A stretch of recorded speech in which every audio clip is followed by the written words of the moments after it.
Madagascar no tani drazanay malagasy ikuwazaye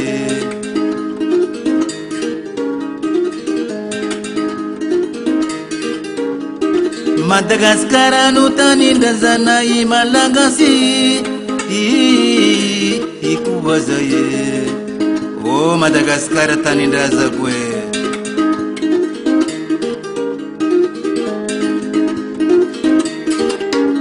Timentumena ivunina iti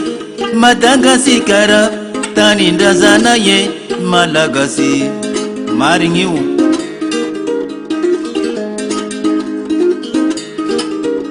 Timentumena ivunina iti Madagascar tani ndrazana ye malagasy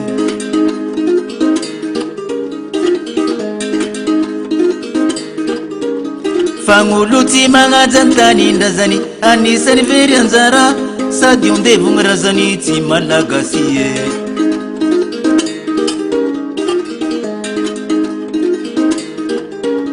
Fanguluti magajantani ndazani anisani very anjara sady ondevogna razany ty malagasy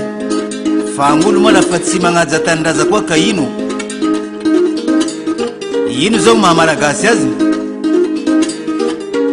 Fangulo tsy magnaja tanin-drazany ondevo raza sady tsy malagasy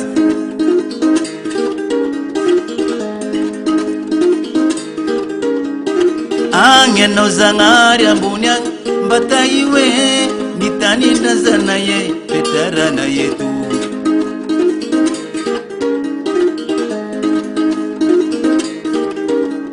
Agny anao zagnary ambony agny mba tahy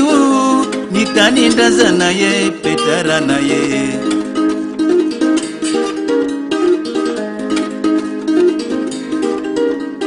Agny anao zagnary ambony agny mba tahy hoe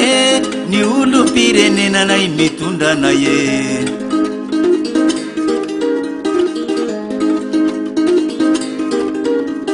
Agny anao zagnary ambony agny mba tahy ny olom-pirenenanay mitondrana eto